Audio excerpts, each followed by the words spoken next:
The greening of the economy refers to how consumers, businesses and governments are improving environmental performance while fostering economic growth. Using it in the context of cities, it is referred to how states, local council policymakers are greening the economy by incorporating environmental elements into urban development strategies. What then are the Nigerian environmentalists and professionals saying about the concept in relation to Nigeria? When you talk about green economy, we want an economy that is being pushed without deleterious activities within the society. Yeah. So if, for instance, you have to produce energy, your energy should not contribute more greenhouse gases into the environment. I remember when I was in Shell, most of the technologies that we took in from the 2000 till date, there was a policy that it should not have any wastes or any emissions into the environment. So you find out that the policy of flaring out gas had to be in place. And then people started looking for alternative sources of energy to make sure that at least we have clean environment and clean energy and clean environment. Green economy. We know a lot of it. In fact, there are policies here and there at federal government level. The only thing that is there, we don't have a comprehensive, a policy on green ecology. What is green economy? Green economy has to do with renewable use of renewable, materials, sustainability, which is based on profit as well as eco-friendliness. Okay, I would like to tell you that the Nigerian Environmental Society has given so much importance to green economy. Okay. In 2013, our national conference, the theme was Environmental Management Systems, a prerequisite for green environment development. In 2016, my own very first AGM was on green economy, the need for stakeholder participation. And in that workshop, we had about almost 150 papers in different aspects of green economy, which shows that the Nigerian populace is fully grasping with the need for green economy. It is not also surprising too, because the federal government flagship, that's the Ministry of Environment, on Environment, has also declared a green bond. Okay. A green bond which is in consonance with the principles of green economy. Okay. Don't also forget that the federal government has also started a green economy program for the diversification of the Nigerian economy. So the green economy project has come to stay. It was mooted first in 2011. Yes. By the United Nations. And what was this all about? Green economy is insisting that development must protect the environment. No, I think this is an issue now for maybe appropriate stakeholders involved in this day to put in consideration. What you pointed out is actually right.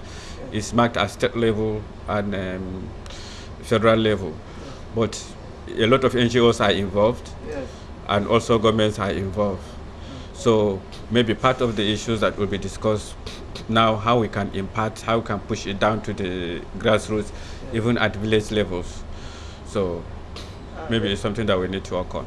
So what we are doing, waste disposal is the least preferred method of waste management. Okay. The best available management is to avoid waste avoidance. And when you can't avoid waste, you minimize the waste you generate waste. And how do you do that? Through reuse, recycling, recovery, and so on. Unfortunately, this is a discussion which should never have originated, but I can understand why it did. People see environmental conservation or sustainable development as being against development. So you're saying green versus economy. So for some people, if you want to be green, right, it means that you have to forego certain development projects or plans or initiatives. It doesn't have to be like that. They can be pursued as goals of mutual importance.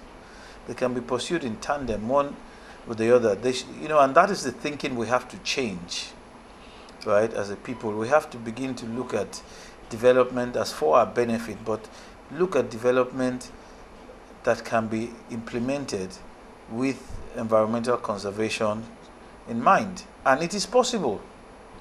It is possible. We just need to think a bit more about it.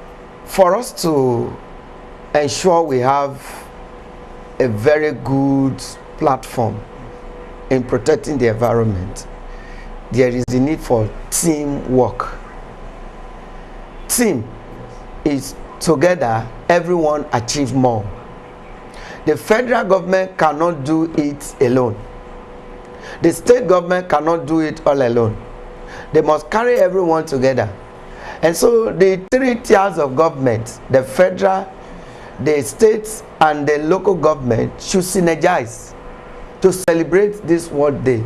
And there must be a remarkable activity like planting of trees. Let's identify a particular location in Nigeria where we have deforestation. There is the need for us to go to such areas to have afforestation. Let us plant trees. Developing policy that is both good for the environment and the economy is challenging. The reality is that federal and state legislators are not in a position to develop the bottom-up policy required to address the specific and often differing needs of the businesses, citizens, and consumers in all the various local councils within their jurisdictions. Local council policymakers, on the other hand, have the defined scopes and legislative authorities necessary to create regulation tailored towards the specific needs of the local councils they serve. Local council environmental policy can result in more than just environmental benefits. It can be designed to meet the environmental challenges of urban development while creating jobs, improving living conditions, and fostering economic growth. Yes, actually, the World Environment Day thing is an international business, and so it gets the commitment of most nations. About 153 nations are committed to the Environmental Day, and so when in those countries, really, even the federal government should spearhead all the activities, and then it should go through the state and through the local government. But if you remember that in Nigeria particularly, environmental awareness and education is still very low compared to most of the countries, probably because our environment we are relaxed, in this nation. We don't care about the environment. Everybody does whatever he likes and all that.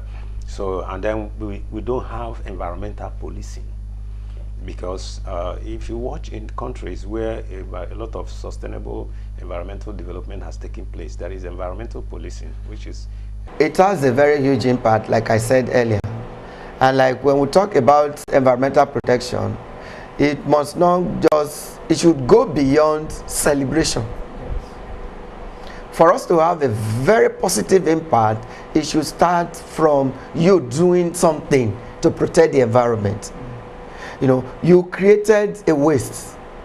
Before actually creating it, you should ask yourself, what are the categories of wastes that will emanate from this type of operation?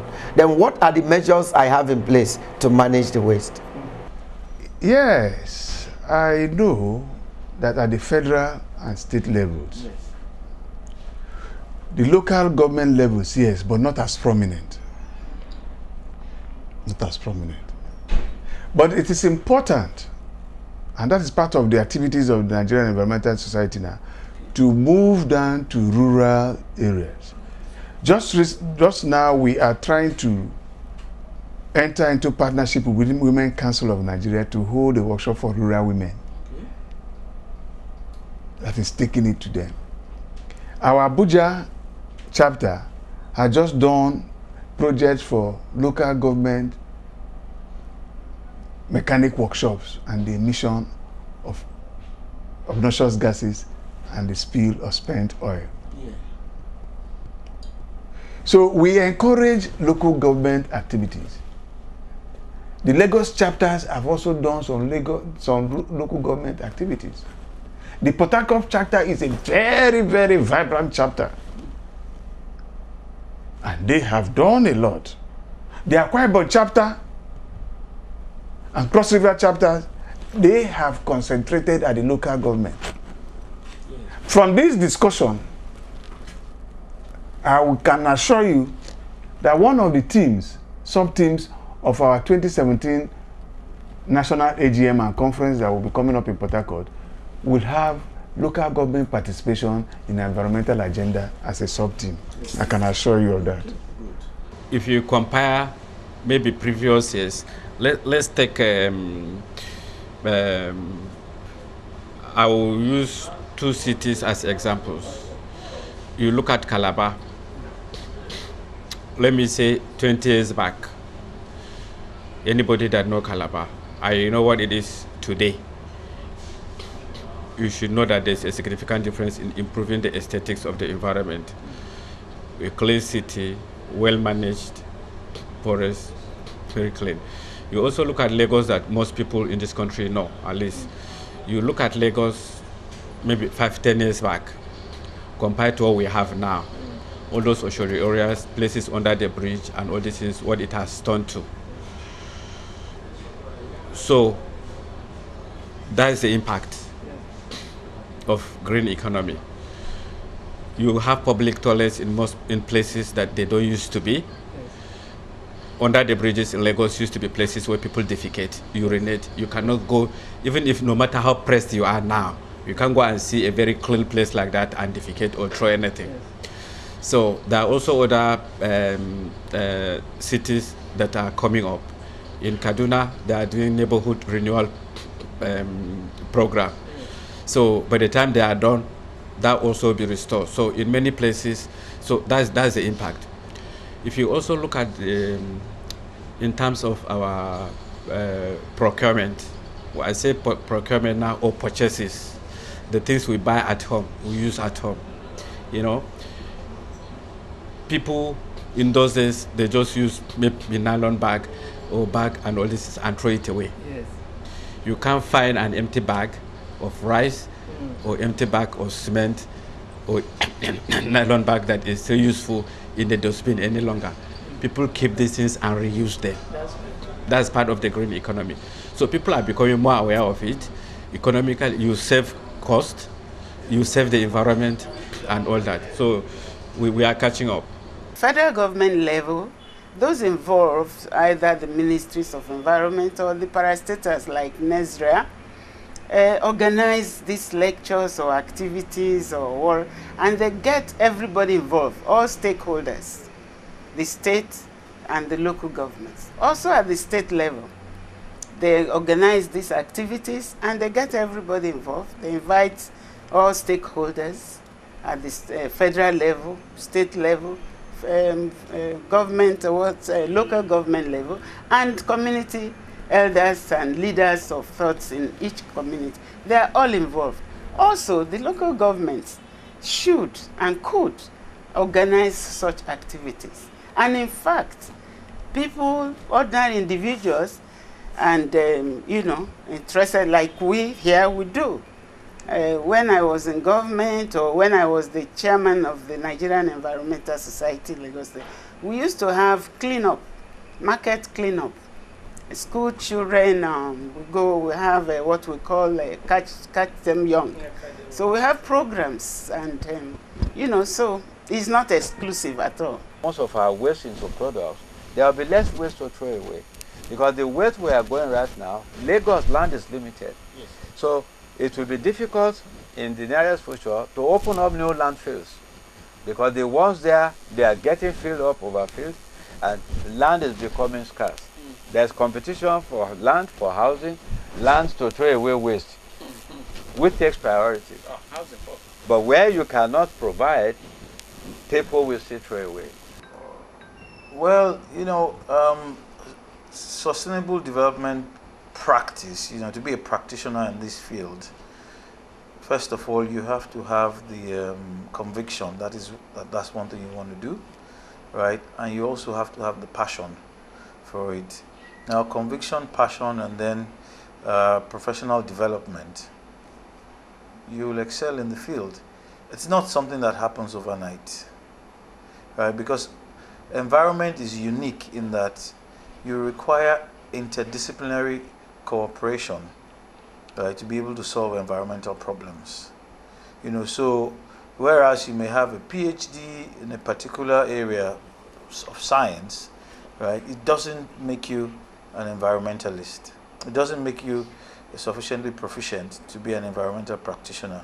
It's typically experience, years of working on different projects, issues, challenges, and interacting across the various disciplines.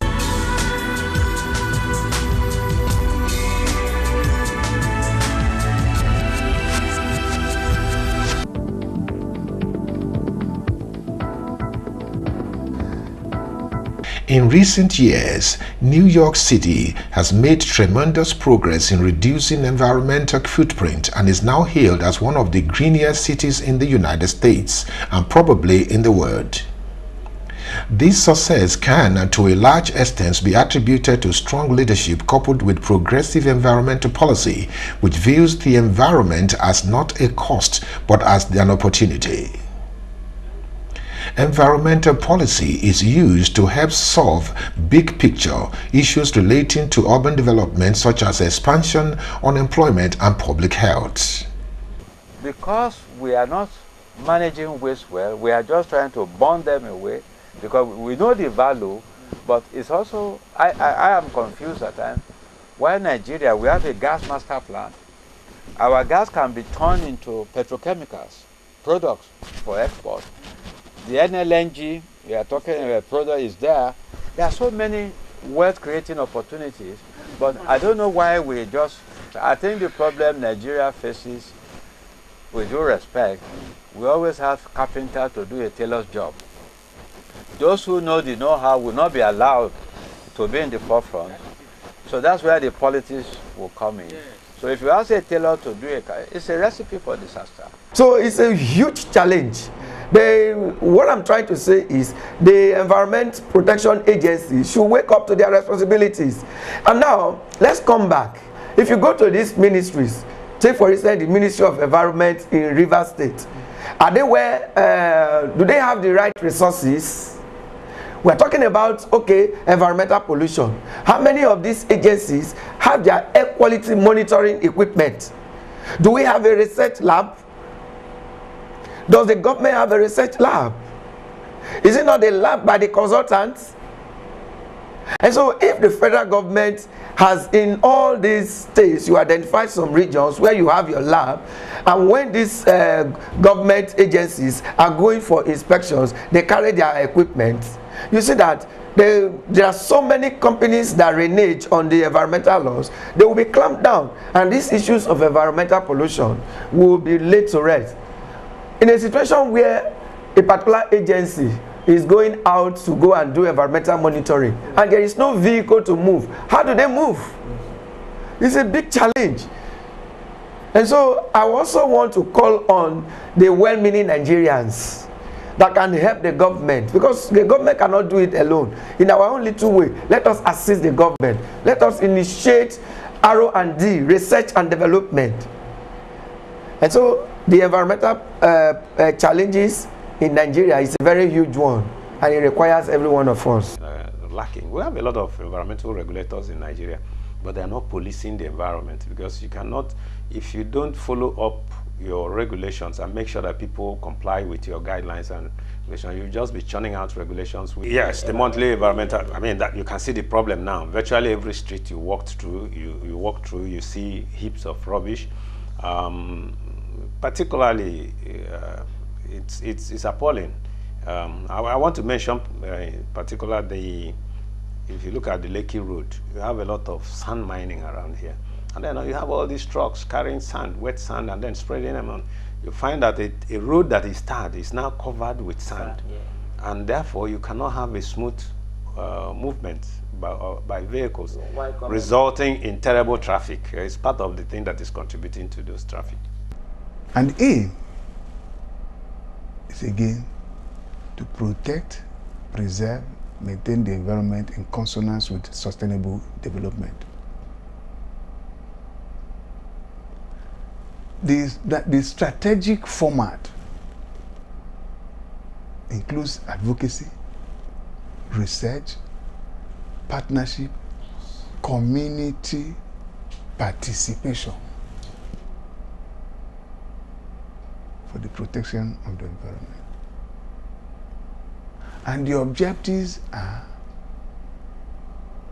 to maintain an equilibrium between development and the protection of the environment. Build capacity that will drive sustainable development. Ensure full incorporation of green economy. In other words, in contracting, the concept of green economy or green environmental considerations must also be part of the considerations. The new Nigerian environmental policy is apt, very dogged one. And if it is given very serious consideration by all stakeholders, it should be subjected to stakeholder implementation.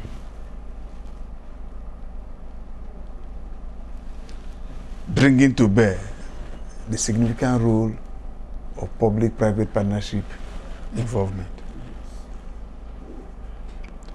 And that will do. That is exactly what the policy is all about. It has sectorial, different sectors. The protection of the aquatic environment, for example, the fresh water, the land waters, the marine and brackish, and the maritime, protecting them in terms of quality and their resource base. The same thing with land management, protecting it from gully erosion, protecting it from deforestation. These are part of the considerations. Even the air quality, every sub-matrix of the environment are considered in this policy. Air quality considerations are there. Okay. Yes. Education, environmental education and awareness is a subsection.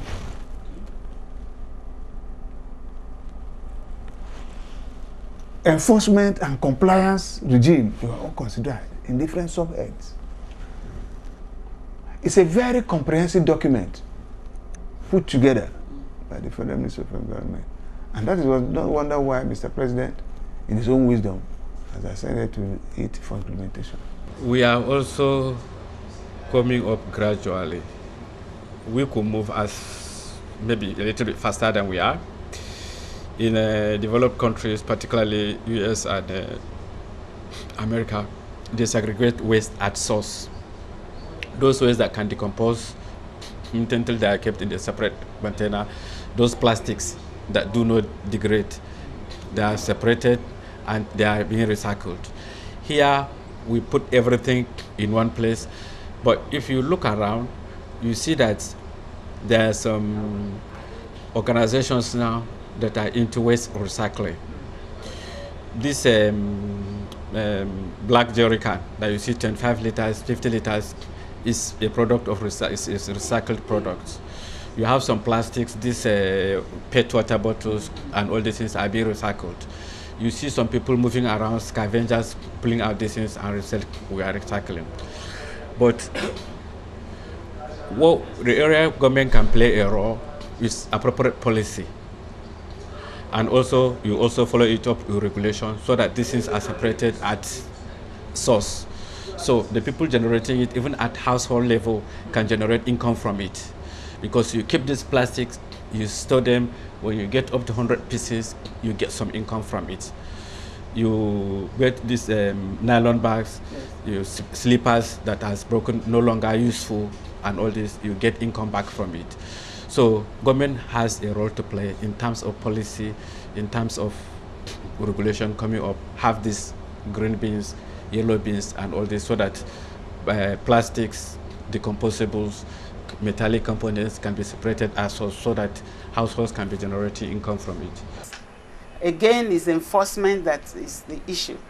And so eventually you get a closed loop, you know, where nothing, instead of cradle from cradle to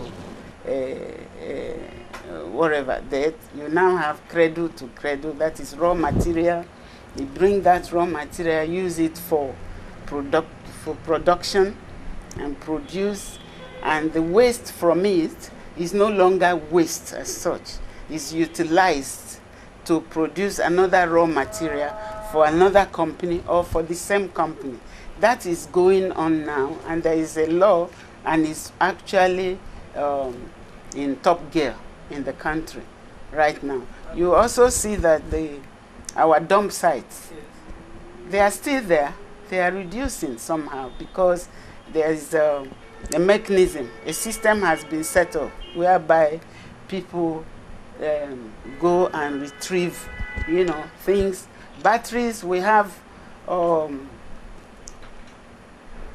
what we call buyback. For instance, in Lagos State, there is a buyback center at La Cepa. There is one in Loma where you can take your waste product and they exchange it or pay you something. And it's dotted all over. And it's not only in Lagos, all over the place. We have recycling companies, and this is coming on. That need to be brought into play to deal with the environmental challenges. So I would welcome people on board, right? But they should realize that this is not something you get into as a shortcut to making money. But this is an area also that can be rewarding, because I don't believe environmental issues are going to go away. With time, we're going to have even more and more stringent regulations. With more regulations, you need more hands. With more regulations, you need more practitioners. As it is now, there's so much work to do in this space. What we need is people that have the conviction, have the passion, and are willing to develop the right skills to address the issues. We don't want mediocres. As the world marks the 2017 World Environment Day with the theme Connecting People to Nature, it is believed the event should go beyond celebration by focusing, especially in Nigeria, on how businesses could connect with the people through strategic policies and actions. I have been working on the issue of electronic waste in the last 12 years. And for 9 years, I was chairman of the expert group on electronic waste in UNEP under the Basel Convention. We call it PACE, Partnership for Action on Computing Equipment and the Accessories. What are we saying? This mobile phone is a sweet and sour story. The information communication technology has transformed the world with innovation. On your mobile phone now, you can contact your doctor. You can do all your business transactions. You can order things. Wonderful. E-commerce, e-politics, e-everything. Now, with all the children, you can play games, you can do it. Life has become easy. But life is a sweet and sour story. The sweet part of information communication technology is that through these devices, phones, computers, life is easier. Ease of doing business globally, so the world has become a global village. But this equipment, the mobile phone, now you want to call your vulcanizer, you don't need to go to him, you can call him. A doctor can call a patient in the village. You can sell fertilizer over the phone. You can prescribe to farmers. That's how the world has become sweeter and nicer? Very significantly, because the Environment Day was established in order to create awareness and also mobilize people individually, collectively into action. So during this day, if you look around, particularly in those days, I don't know to what extent these activities are being performed now.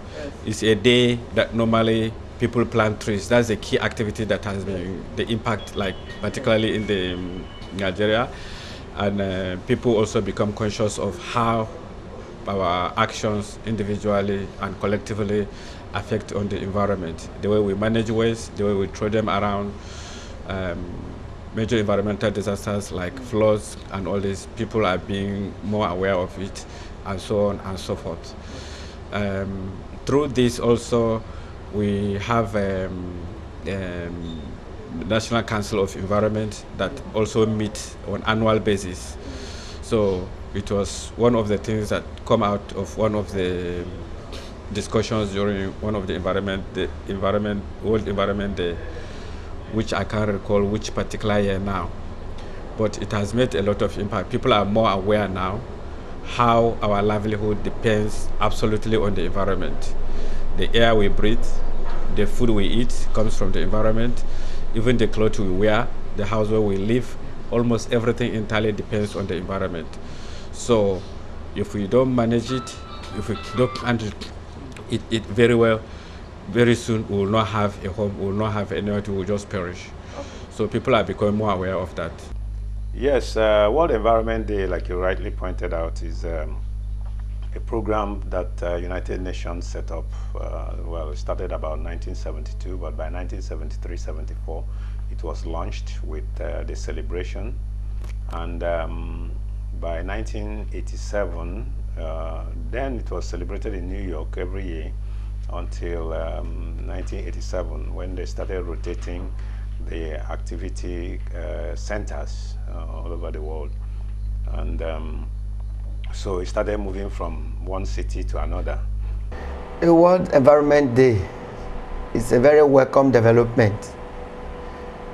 If I have my way, it should be celebrated every day, because we need this awareness every day. So as people that value the environment, we should ensure that we create awareness on a daily basis. And each time we go to them, we provide to them opportunities that we have at our own disposal.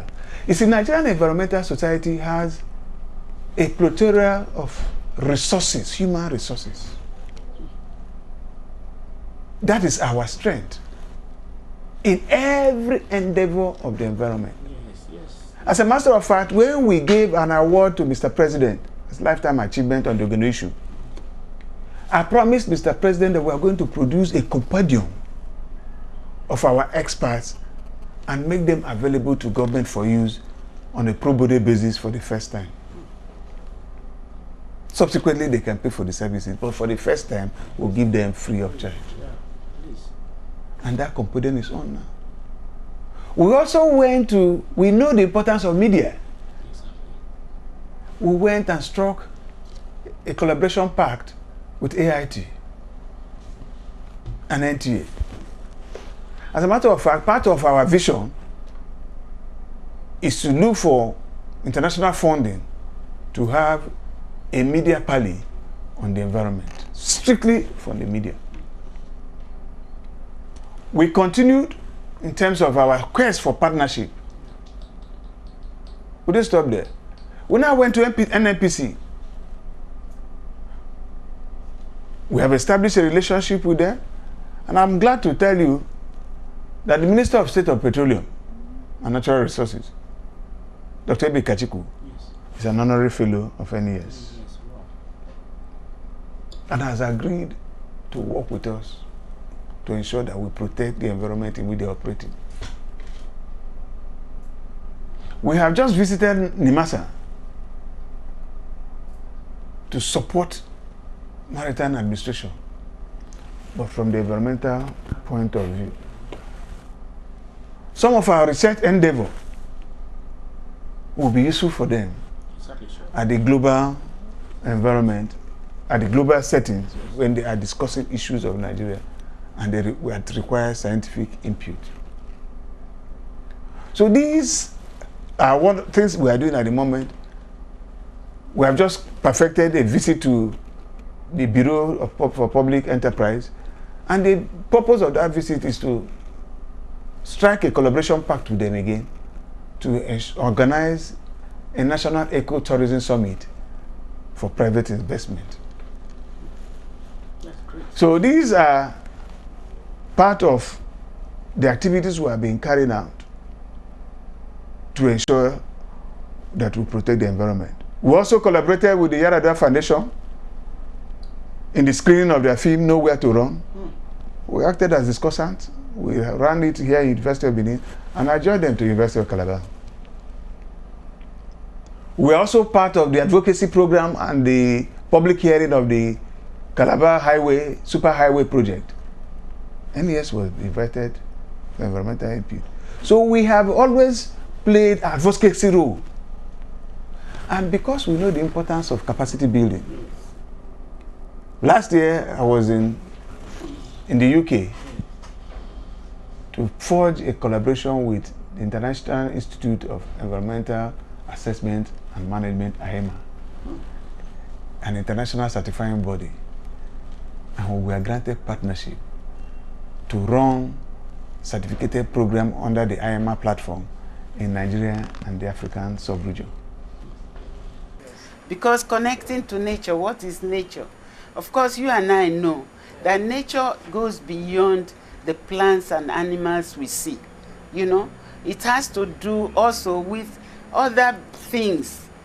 You know, it's an aspect of what God created. And when he did that, he did not leave it alone. He had messengers and servants to take care. That is why our people say they are rain makers. They make the rain, and they never ignore them. They always would come with the harvest to thank and all. So my message is that everyone should become more aware of the environment, knowing that the environment is everything to all of us. We must care for the environment. Apart from that, we must also find time to connect. Remember that, you know, Mother Earth, the environment, belongs to us all, on the one hand, and two, we all have a responsibility to protect it. So this year's theme for World Environment Day is connecting people to nature, which is an interesting one. And so we are planning an event. It will not hold on June the 5th, it will hold on June the 3rd, because the 5th is a Monday, and getting people out on Mondays may not be that easy. Right, so in all likelihood, we'll have an event on the 3rd, and what we plan to do is to have a lecture, and we'll also have a tour of a nature park, a place called Lufasi, Lagos Ekpe Expressway. So they've preserved quite a bit of nature. It's a bit different from NCF. So we should be there on Saturday, 10 a.m. And we look forward to having people in attendance.